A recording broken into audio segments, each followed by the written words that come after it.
A judge has ordered the release of brand new Capitol Riot surveillance footage prosecutors wanted to keep under wraps. U.S. District Judge Beryl Howell ruled the prosecutors' arguments were largely conjectural, stating that their national security concerns were far too broad to be kept sealed. This footage has been strictly controlled in its release, with U.S. Capitol Police controlling who can access the tapes and how much can be released and seen by the public. I wonder why. Jack Posobiec, senior editor at Human Events, joins now to discuss. Jack, good to have you. Always good to be here, Buck. So let's just start with why this was not released right away. What possible rationale could the Capitol Hill police offer up for why surveillance footage of what we're supposed to be believing is an insurrection is put out there for the public? It doesn't seem to make any sense. Well, Buck, I'd just like to say to anybody at home, who's watching this segment or has to go through the absolute trauma of watching this footage, to remind folks that if you have children present or the elderly or anyone who's immunocompromised, and of course, if you haven't been vaccinated, just please, warning, very graphic, very shocking, horrific footage, clearly worse than 9/11, probably times 10, quite frankly. So really a 911. No, look, Buck, I think we understand what happened here. You had two sides going into this situation after January 6th. You had the Republicans, the conservatives, Trump supporters, whatever phrase you want to use for it, and then you had the Democrats and the left. And the media, right? So one side wanted to downplay it. The other side wanted to take every single instance of violence they could find and then amplify it and then cut everything else out. But the truth, as it happens so many in these times, is somewhere in between. Because speaking as someone who was actually there, right across the street that day on January 6th in Washington, D.C., standing atop the roof of 101 Constitution Avenue, looking at all this, I saw a lot of what you're seeing on this video, right? I saw a lot of people down. Obviously, I wasn't inside, but I could see outside people just milling about, people kind of standing around, holding little American flags, thinking, all right, we're here now. What are we supposed to be doing? We know we were going to protest. What's happening? Originally people thought there was going to be this big airing of grievances and talking about potentially, the dual slates of electors. Remember all of that original narrative that's been completely lost in all the commotion and the nonsense that had taken place since January 6th.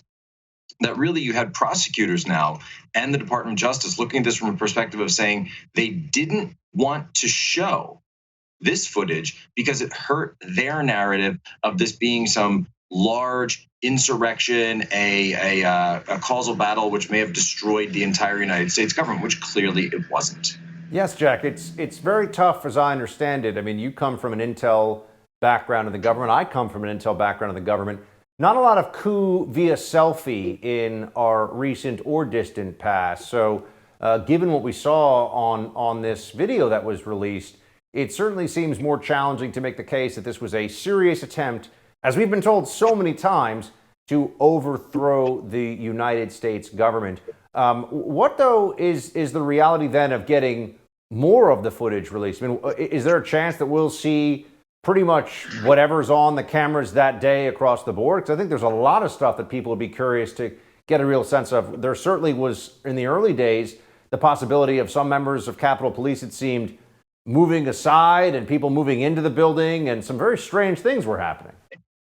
Right. I mean, you had a total breakdown in communication and a breakdown in the chain of command. And so I think you really had some people were standing down, other people were holding their ground, other people were using lethal force at times. So you have a whole gamut, a whole spectrum of responses from the Capitol Police on this day. And so in these videos, we're told, by the way, and this came up during Trump's second impeachment, which is actually something that happened. People seem to forget that it happened earlier this year.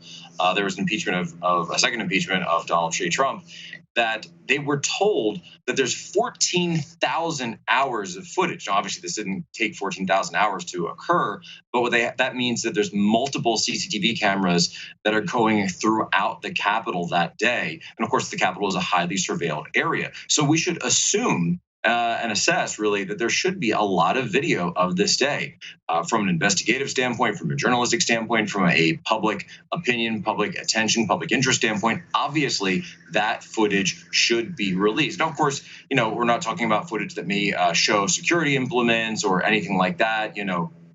Potentially anything that, and this was part of the government's plea in terms of trying to hide it. They said, look, we don't want to break OPSEC, we don't want to show people to prevent possible future infiltration. But at the same time, these guys broke a window and they're just kind of walking around. We saw other footage of them minding the velvet ropes as they were going through Statuary Hall.